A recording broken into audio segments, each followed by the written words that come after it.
The major cause of loss of knowledge is social disruption.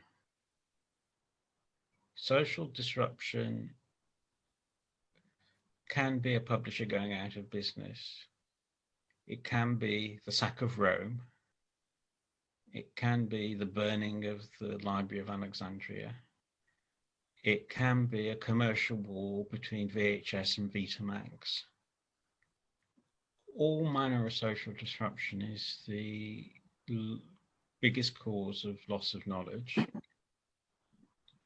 Sometimes they find ancient manuscripts that have been preserved because they've been used for making the binding, used as, so to speak, scrap paper for the making of binding of some more recent book. When I say more recent, perhaps a 15th century book rather than a 7th century book. But the history of old documents is, I'm not an expert on it by any means, but there are all manner of accidental preservations. There's one thing I do know about, which is in the Silk Road on China, there are caves which we used for the respectful disposal of religious artifacts, scrolls and so forth. And not disposal, but the respectful decommissioning, perhaps. And they were sort of put in a cave and just sort of pushed down the back of the filing cabinet, if you like, and were retrieved in the beginning of the 20th century by an English explorer called Oriel Stein. So the ancient history has this accidental preservations, and I suspect that people's vast photograph archives and their 30 terabytes of data full of all their personal stuff, that won't survive. That won't survive 20 years. Might survive 20 years, but nobody will know it's there, so it's lost. And what will survive are things that are widely distributed, I think. And so there's sort of two things to ensure survival. The one is secure hashes, so that you know that you've not got a forgery, you've got the real thing, and widespread dissemination. And the widespread dissemination was something that printing actually solved. The laws of England weren't really known because the king would make a proclamation and somebody would write it down, and paper doesn't, or even parchment doesn't last forever, and it has to be sent for various places. And it was the printing that allowed preservation of documents, because multiple copies meant that error correction could be done. So that's the preservation of things. See, Arthur just put up a link to archive.ch.org, and I actually used it for the first time a couple of days ago. You can just paste in the URL and it will archive it. But as far as I know, it's driven by people who submit stuff to it. It doesn't automatically crawl the web every day and archive everything, does it? Oh, it does. Yeah? Yeah, there are certainly the original plan of archive.ch.org was to index the entire web and store it permanently. They haven't succeeded in doing that, but they have a tremendous amount of information. So you can often take a URL and paste it into their search engine, and they can find multiple versions of that document they've collected. Where they have trouble, of course, is the proprietary commercial URLs where they can't get the content. Yeah. And of course, for scientific journals, that's a major part of the publication. Yeah. While it's true that in physics and mathematics, a lot of current works are put first on archive.org, that's not true everywhere. The American Chemical Society, for example, has a total ban on publishing anything that has been put out in electronic form previously. Which organization is that? American Chemical Society. American Chemical Society. And of all of the sciences, this is by far the biggest. Yeah, They, so quite different culture to say high energy physics, where some people don't read anything that's not on archive. yeah, exactly. I think it's interesting that the internet is founded on principles of engineering resilience and fault tolerance and so forth. Whereas file systems are perhaps more founded on principles of security and, well, certainly other things as well. But in a certain sense, the data is also important. The internet is a good example. The engineering of the internet provides a sort of distributed data system. I think that's really interesting. But I don't think we're particularly well placed for, what's the word, resilient archiving. How do we manage archiving? And I think the LOCKSS project, which is really a librarian's project, a digital librarian's project, is probably the leader on that. I'm thinking that something to do with durable documents is the archiving of things and stuff we've been talking about. And I think it would be really interesting if we could get somebody from LOCKSS to give a talk. And what I'm thinking is that maybe somebody from LOCKSS could give a talk to TUG 21, the forthcoming TUG conference. That might be an interesting talk for us. Yeah, I mean, and a related one that does address part of the journal problem is JSTOR. This organization was founded probably about 25 years ago now with an initial selection of about 50 journals. I was part of a group that met with the JSTOR representatives. They toured American universities to talk about what ought to be covered, but they now have thousands of journals. And one of the issues I brought up with them, and I think is an excellent policy decision, is they decided that should they ever go bankrupt and disappear, then all of their content is the joint property of all of the current subscribers. And that's really a very nice thing. That means that there are lots of copies around and we don't risk losing anything that's in JSTOR.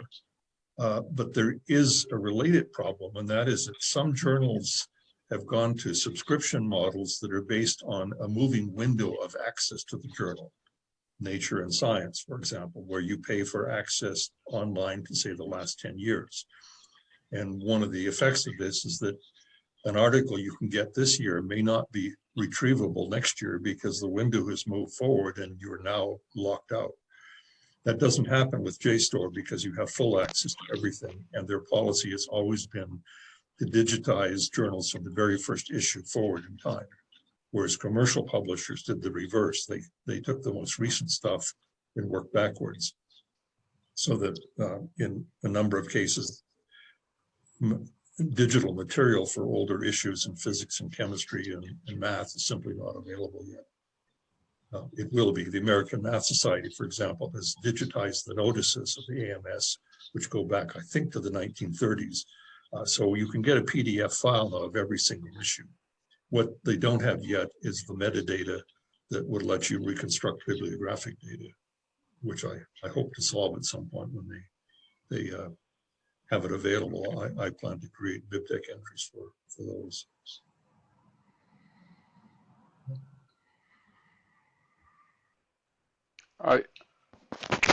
I'm thinking about a kind of a sociological issue here. Jimmy Wales is like the center of the Wikipedia universe, and I've forgotten the fellow's name, but archive.org, which, you know, I put the URL for them in the chat channel, is also the enterprise of a single individual, which has then grown and acquired further support. And last I checked, he's in this disused church in San Francisco. And he's making a museum that has all sorts of hardware, you know, computer hardware from the past. So this is the enterprise of a single individual. And the significance or the crucial presence of a single individual, I think, is kind of a significant part of the picture here. I still don't understand what might happen to the work of Wikipedia or archive.org, or for that matter, Snopes. You know, if Barbara and her husband lose interest in Snopes, where would we be, you know, with the urban legends? But this is a, you know, it comes back to a very small nucleus of people, and they won't be around forever. So this is worth thinking about. Things that are quite durable transcend an individual's lifespan, and you know, they also transcend an individual's span of interest. Like, you know, Donald Knuth, right? Jonathan wrote, he wrote some quotes from 1990 where Knuth is saying, "I'm taking my hands off of this, you know, I'm done." That was, you know, 30 years ago, and look what's happened since. There's so many people involved. I consider that very encouraging. Yeah. The missing name for the founding of archive.org is Paul Ginsparg. That's what with the X, archive with the X. Yes. Yeah. And the name of the archive.org founder is on the tip of my tongue, but it's not being retrieved. I have information retrieval issues at times. But you're right. I think it's clear, though, that these examples have become important enough that they're deserving of widespread government support internationally, and so they will likely continue. What I worry about are things like the websites of individual scientists. Some departments, when those people retire or die, simply delete the website, and yet that website may have had a repository of papers and preprints and musings and so on of that scientist. We had this happen exactly with John Borwein, who died about, I think it's maybe 4 or 5 years ago now, very well-known Canadian-American Scottish mathematician, also part Australian because he spent the last several years of his life there. And he had worked at 2 universities in Canada, and both had archives of his writings, and he was a prolific writer. He published about 50 papers a year for decades. And we found that the archives at one site had disappeared completely, and at another site, we were able to recover part of them. So we worked as hard as we can to recover the works of the single person. We haven't been entirely successful, but think about all of the other mathematicians and physicists and chemists out there. We really should have a mechanism for preserving their works permanently in some form of a digital archive. And it seems to me the obvious place to do this is through the professional societies, IEEE, ACM, ACS, and so on. But of course, this costs money, and these societies don't have a lot of extra cash, so they're not probably terribly willing to do it. But I think we have to have protection against small-minded administrators who decide it's time to delete this account or this website, because that is likely to be the only copy of it.